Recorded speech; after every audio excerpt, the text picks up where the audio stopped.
안녕하십니까, 이태윤입니다. 2024년 8월 3일 프랑스 파리에서 열린 올림픽 탁구 여자 단식 결승전에서 중국 선수 천멍과 슈닝사가 맞붙었습니다. 누가 우승했던 중국인은 자랑스러운 순간이었지만 현장 분위기는 예상과 달랐습니다. 경기 내내 관중석의 중국 팬들은 일방적으로 슈닝샤를 응원했습니다. 반면 천멍은 응원하는 목소리는 거의 들리지 않았고 천멍이 득점했을 때는 야유가 쏟아지기도 했습니다. 그럼에도 천멍은 큰 부담감을 이겨내며 슈닝샤를 꺾고 여자 단식 2연패에 성공했습니다. 그녀가 승리했을 때조차 코치진은 무표정이었고 심지어 관중들 중 일부는 그녀에게 가운데 손가락을 치켜 세우며 모욕했습니다. 이날 관객들의 라이브 영상을 살펴보겠습니다. 두 명의 관중이 현장 분위기를 보고 사람들이 모두 슈닝샤를 일방적으로 응원하자 그들은 참지 못하고 천멍에게 박수를 보내며 격려하기 시작했고 그녀가 이기자 축하해 주었습니다. 왜 모두들 슈닝샤 힘내라 라고만 외치지? 모두 샤샤라고 외치고 있어요. 아무도 천멍을 응원하지 않네. 내가 천멍을 응원해야겠어. 슈닝샤의 팬들이 너무 많아. 내가 천멍을 응원할게. 슈닝샤, 힘내라! 슈닝샤, 힘내라! 천멍 힘내라. 천멍 힘내라. 천멍 힘내라.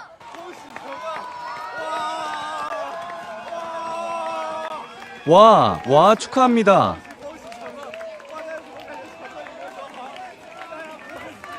와 축하합니다. 천멍 축하합니다.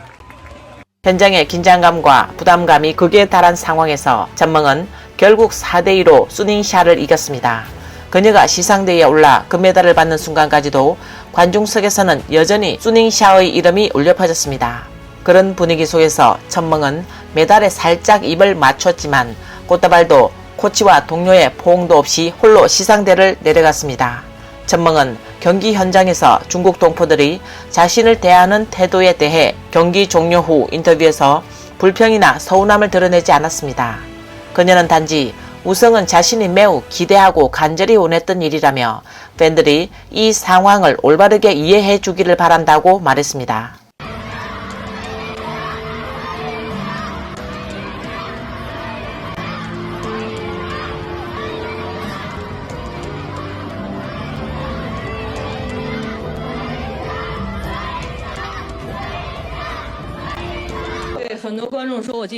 많은 관중들이 오늘 우승의 비결이 가장자리 스치기라고 하는데 정말 운이 좋았던 건 사실이에요. 저도 예상치 못했습니다. 게다가 2년이 지나도록 단식에서 우승하지 못했기에 이번 우승을 정말로 기대하고 간절히 원했습니다. 물론 우리 팀원들끼리의 이런 경기와 경쟁에서 결국 한 명만 승리할 수밖에 없습니다. 하지만 저는 팬들이 이 상황을 올바르게 이해해 주길 바랍니다. 왜냐하면 스포츠 경기에서는 승패가 매우 자연스러운 일이기 때문입니다. 8월 6일 자유아시아 방송에서는 이러한 이상한 현장 분위기를 보도했습니다. 외신 기자들은 왜 중국인들이 일방적으로 슈닝샤를 지지하고 천멍을 지지하지 않는지 매우 의아했습니다. 또 다른 외국인들은 인터넷에 비록 그녀는 중국인이지만 그녀는 모든 중국인들과 싸우고 있다라고 댓글을 남기기도 했습니다. 중국 팬들의 이례적인 행동에 대해 미국의 이중 언어 래퍼이자 스탠드업 코미디언 레다 팔리는 이렇게 말했습니다. 정말 저급하고 정말 어리석다고 생각해요. 전 세계에 팬클럽 문화가 있지만 여기 중국 팬들은 또 다른 경지에 있는 것 같아요. 레데팔리는 미국인으로서 이런 중국 팬들의 논리를 이해하기 어렵다라고 말했습니다. 아무리 그들에게 설명해도 그들은 그 논리의 배경을 이해하지 못해요. 저는 오랜 시간 중국어를 공부한 미국인이지만 저도 도저히 이해가 안 가요. 기자가 물었습니다. 그럼 미국인들의 논리는 무엇인가요? 레데팔리는 국가가 최우선입니다. 그게 전부예요. 국가가 이기면 우리 모두가 이기는 겁니다. 그냥 그만큼 간단해요. 라고 말했습니다. 바로 이 경기가 온라인에서 분노와 비판 그리고 뜨거운 논쟁을 일으킬 때 관영 매체인 펑파이 신문은 팬덤의 나쁜 풍조가 중국 체육을 잠식하게 두지 말라는 제목의 논평을 발표했습니다. 기사에는 똑같은 중국 선수인데 왜 이렇게 한쪽에 치우친 대우를 받는가 라는 질문을 던지며 그 답은 바로 극단적인 팬덤 문화의 표현이라고 지적했습니다. 기사에는 또 이제는 팬덤 문화의 무분별한 침입을 철저히 반성할 때가 되었다라고 말했습니다. 이러한 극단적인 사고방식은 운동선수와 스포츠 정신의 손해라고 지적했습니다. 이어서 팬덤화 혼란에 더욱 구체적인 정비 조치가 필요하다고 언급하며 관련 부서는 관련 법규에 따라 이를 처리하고 한계를 넘은 팬덤 문화에 속한 사람들에게 대가를 치르게 해야 하며 팬덤의 잘못된 풍조를 근본적으로 바로잡아야 한다고 강조했습니다. 미국에 거주하는 시사평론가 탕징위안은 이렇게 평가했습니다. 팬덤 문화가 확실히 존재하며 젊은 슈닝사의 팬수가 1000명을 훨씬 초과했다는 것도 당연한 일이다. 이러한 열광적인 반응도 어느 정도 이해할 수 있는 상황이다. 여론은 중국 탁구계의 팬덤 문화에 대해 논의하고 있으며 최근 몇 년 동안 중국 스포츠계에서도 팬덤화 현상이 나타났습니다. 이는 열성적인 지지자들의 감정 표현이라고 볼 수 있습니다. 그러나 이번에는 중공 당국이 이른바 팬덤 문화를 대대적으로 정비하고 심지어 사람들을 체포하여 형사 구류까지 시켰습니다. 언론이 팬덤 문화를 집중적으로 비판하고 있지만 사실 그것은 초점을 흐리는 것입니다. 이번 사건의 핵심 문제는 중공 체육 내부의 이익 분배 구조에 있습니다. 이는 체육 정신을 완전히 무시한 채 경기 자체를 이익 분배의 장으로 만든 것입니다. 이번 사건은 중공 내 탁구팀의 내부 규칙을 뒤흔든 것일 가능성이 큽니다. 탕징위안은 경기 현장에서 두 가지 이상한 현상을 관찰했다고 지적했습니다. 하나는 팬들이 한쪽으로 치우친 광적인 응원이고 다른 하나는 1000명이 우승한 후에 전체 코칭 스태프 그리고 코치 마롱을 포함해 모두가 무표정으로 아무도 그녀를 축하해주지 않았으며 심지어 미소조차 짓지 않았다는 것입니다. 누가 올림픽 챔피언이 되느냐는 단지 그 뒤에 엄청난 상업적 이익이 있을 뿐만 아니라 정치적 이익도 많이 포함되어 있습니다. 그리고 탁구팀 내부에도 사실 많은 파벌이 나뉘어져 있습니다. 중국팀에는 우승할 실력을 가진 선수들이 매우 많아서 이처럼 승자는 적고 경쟁자는 많은 상황이 되어버립니다. 그래서 이러한 중요한 대회에서 그들은 종종 내부적으로 우승자를 지정하고 다 같이 나누는 겁니다. 이번 경기 전 수닝샤는 이미 세계 탁구 선수권 대회와 여자급 세계 단식 챔피언 타이틀을 가지고 있었습니다. 만약 올림픽 우승까지 차지했다면 그녀는 여자 탁구에서 6번째로 그랜드슬램을 달성한 선수가 되며 역사상 가장 빠르게 그랜드슬램을 달성한 선수가 될 수 있었습니다. 그러나 천멍은 팀 내 암묵적인 규칙을 무시하고 자신의 실력으로 우승을 차지하며 탁구팀 내부의 이익 균형을 깨뜨렸을 가능성이 큽니다. 이러한 이유로 많은 사람들, 특히 팀의 지도자들과 적대 관계에 놓이게 되었을 것이며 그녀의 미래는 불확실하고 걱정스럽습니다.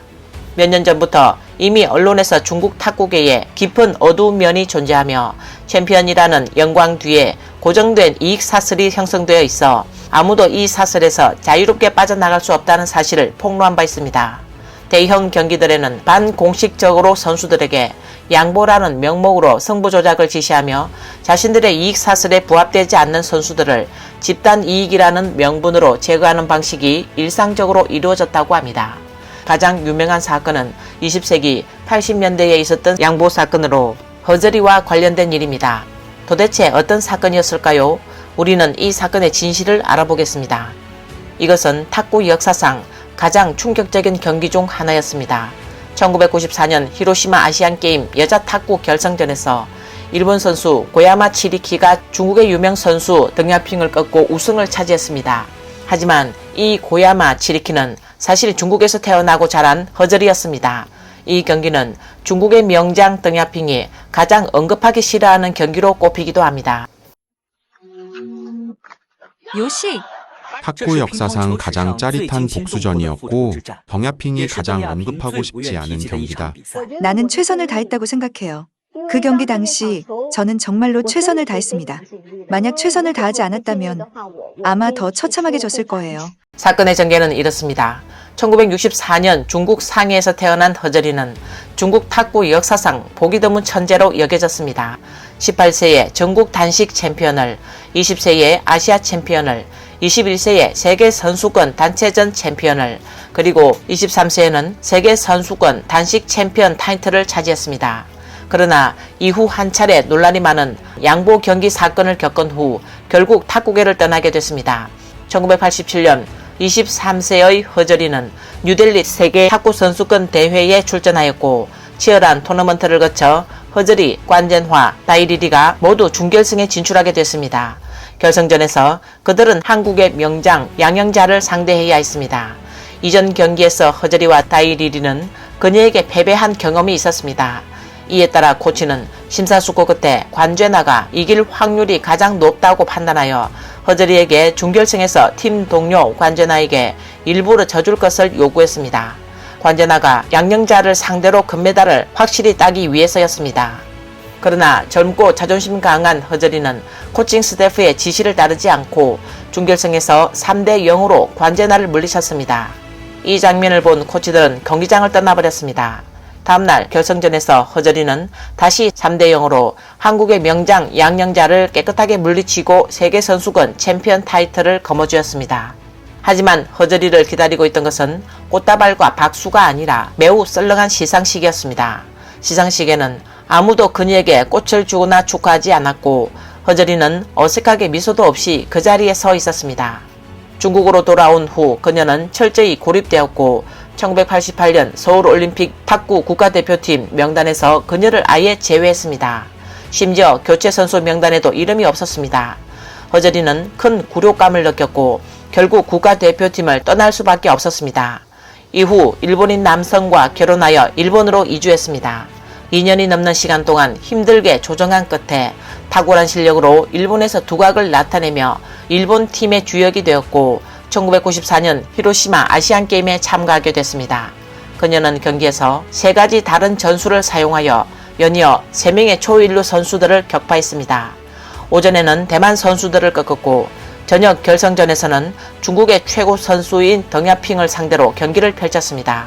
그녀는 매번 승리할 때마다 요시라며 기쁨을 외쳤고 결국 덩야핑을 3대1로 물리치고 일본 국기가 히로시마에 올라가도록 만들었습니다. 당시 이 폭발적인 뉴스는 원자폭탄처럼 세계 탁구계를 뒤흔들었고 사람들은 저마다 다양한 의견을 내놓았습니다. 이 사건은 단순히 스포츠의 경계를 넘어서 사회적으로 큰 고민거리를 안겨주었습니다. 2023년 4월 한 회사 스포츠레이드는 2022년 탁구 대회에서 62건의 의심스러운 조작 경기 사례를 발견했다고 발표했습니다. 이 중 중국 탁구 총감독은 즉각 부인하고 해명했습니다. 탁구계 대부들을 무너뜨리기란 하늘의 별 따기처럼 어렵습니다. 이는 이미 30년 넘게 형성된 강력한 세력입니다. 다음의 영상에서는 한 중국 자매 매체가 양보 경기와 고의 패배 같은 일이 1960년대부터 이미 시작되었다고 폭로했습니다. 중국 탁구팀에서 처음으로 코치진의 지시로 양보 경기가 발생한 사건은 제26회 세계 탁구 대회 남자 단식 8강전에서 일어났습니다. 당시 중국에는 후다오번이라는 선수가 있었는데 그는 후베이성 출신이었고 경기에서 계속해서 승리를 거듭하며 8강에 진출했습니다. 하지만 지도부는 그에게 리프룽에게 일부러 경기를 양보하라고 명령했습니다. 지도부는 리프룽이 외국 선수, 특히 일본 선수와의 경기에 더 자신 있다고 판단했기 때문입니다. 결국 리프룽을 선택했습니다. 그때 코치가 후다오번과 이야기를 나누었고 후다오번은 아무 말 없이 조직의 지시에 순응했습니다. 후다오번은 1961년 제26회 세계 탁구 대회부터 시작해 3회 연속으로 세계 탁구 대회에서 8강에 올랐지만 한 번도 우승하지 못했습니다. 그는 매번 청소부 역할을 맡았고 매번 이런 일을 담당했습니다. 그때 사람들은 무엇을 이야기했을까요? 조국과 인민을 위해 인민의 이익이 최우선이다. 당과 국가가 필요하다면 조직의 지시에 따르겠다. 우승은 물론이고 목숨이라도 바치겠다는 정신을 가지고 있었습니다. 그래서 그 시대의 운동선수들은 군인처럼 자신을 희생하는 것이 보편적으로 인정받고 찬양받는 정신으로 여겨졌습니다. 모두가 이런 정신을 존경했습니다. 누가 승리할 가능성이 더 크면 그 사람이 나가는 것이 당연했습니다. 외국 선수가 두려워하는 사람이 있으면 그 선수를 출전시키고 중국의 우승을 가져오면 된다는 것이었습니다. 중국 탁구팀은 누가 이겨야 하는지 조직에서 결정했고 그에 따라 승자가 정해졌습니다. 그러면 이번에 천멍이 성공적으로 타이틀을 방어했지만 앞으로 그녀가 허저리처럼 비슷한 상황에 직면할 것인지 그녀가 과연 누구의 이익을 건드렸는지 궁금해집니다. 최근 왕위에서 한 기사가 있었습니다. 중국 1위 그룹은 파리 올림픽 탁구 남녀 단식과 테니스 여자 단식 결승 결과를 두고 삼리툰의 대형 스크린에 광고를 내보냈는데 그 내용은 그랜드슬램 마왕4 수닝샤가 여자 단식 금메달을 딴다는 것이었습니다. 하지만 이후 상황은 극적으로 변했습니다. 금메달을 딴 사람은 슈닝샤가 아니었고 1위 그룹은 서둘러 광고를 철수하며 쌈니툰 대형 스크린의 정보가 사전에 유출된 것에 사과한다고 발표했습니다. 1위 그룹의 설명에 따르면 경기 후 즉시 기쁨을 나누기 위해 대형 스크린 테스트를 미리 진행하였고 이로 인해 부적절한 시점에 자료가 노출됐다고 말했습니다. 이에 대해 네티즌들은 이 사건은 경기 뒤에 상업 자본이 개입된 것을 보여준다. 이르니 결승전 밤에 다들 그런 반응을 보였던 것이다. 천멍이 우승했을 때 코치들 모두 얼굴이 어두워졌던 것도 다 이런 이유 때문이다. 천멍이 포기하지 않고 우승해서 다행이다. 이 사건으로 상업 자본의 개입이 드러났다. 철저히 조사해야 한다. 탁구계도 결코 깨끗하지 않다.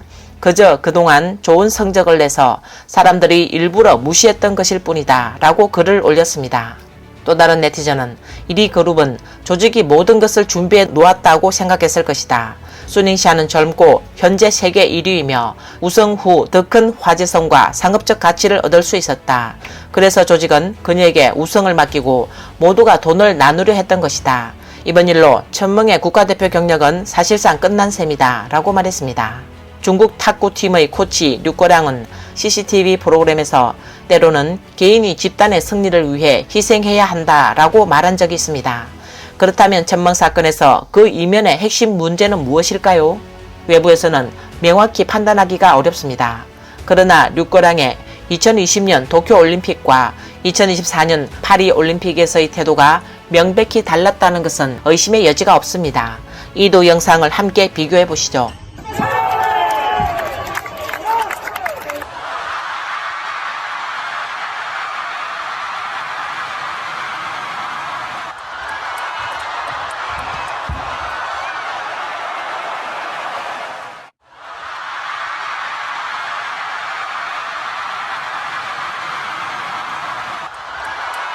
(2021년) 제32회 도쿄올림픽에서 류꼬량은 천멍의 경기를 지켜보며 그녀가 승리하자 기뻐서 벌떡 뛰어올랐습니다.